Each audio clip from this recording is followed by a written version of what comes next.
like I was trying to say, not that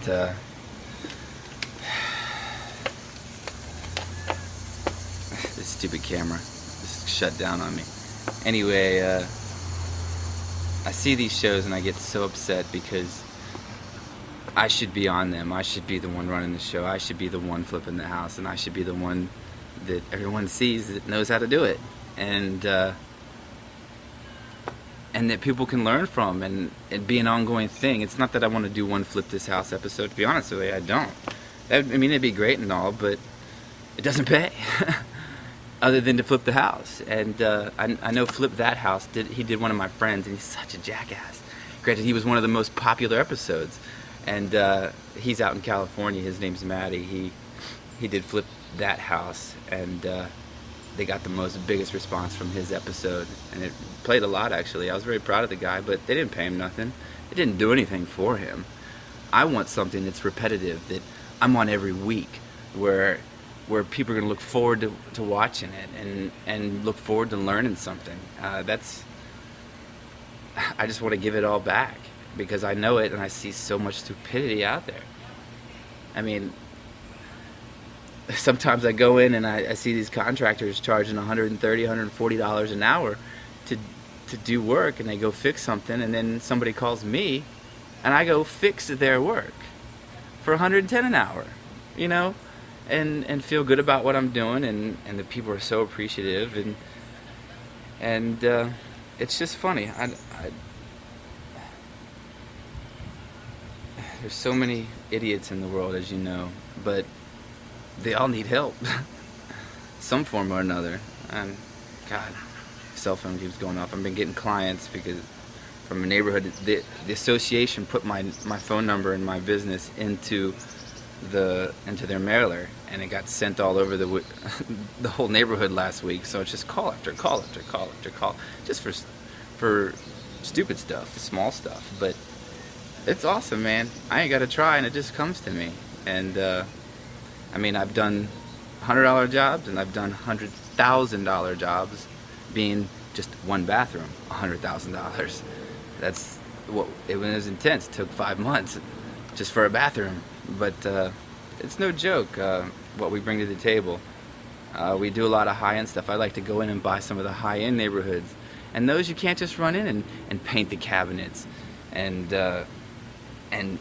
put crappy brass doorknobs on and keep the flat panels.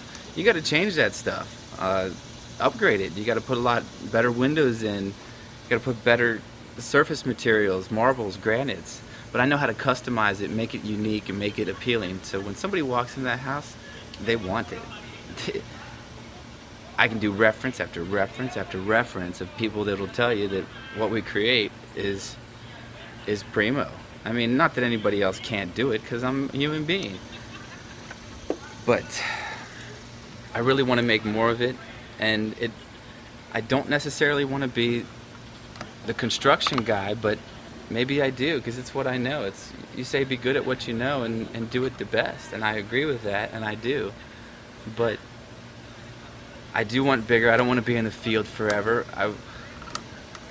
Like Ginger's position is no sweat. Like when you had that guy Dan, for instance, Dan, and of course I related to him because my name's Dan. But when you had him and he got right at the end of the episode, he got down and dirty and started fabricating the porch with the pressure treated lumber.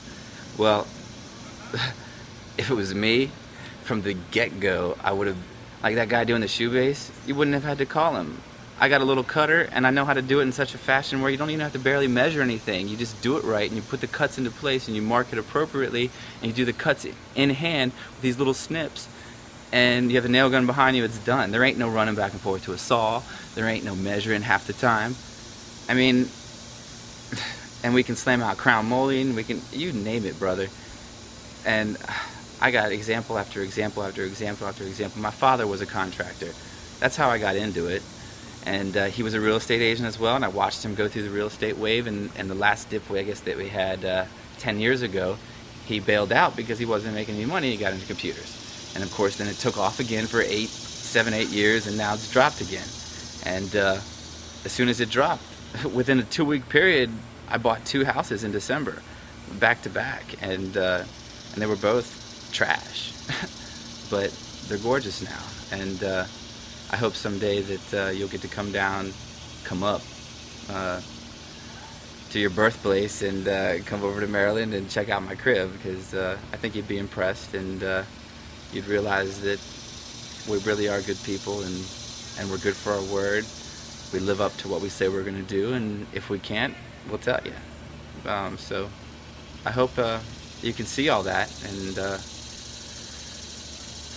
I'm willing to learn more and do more, and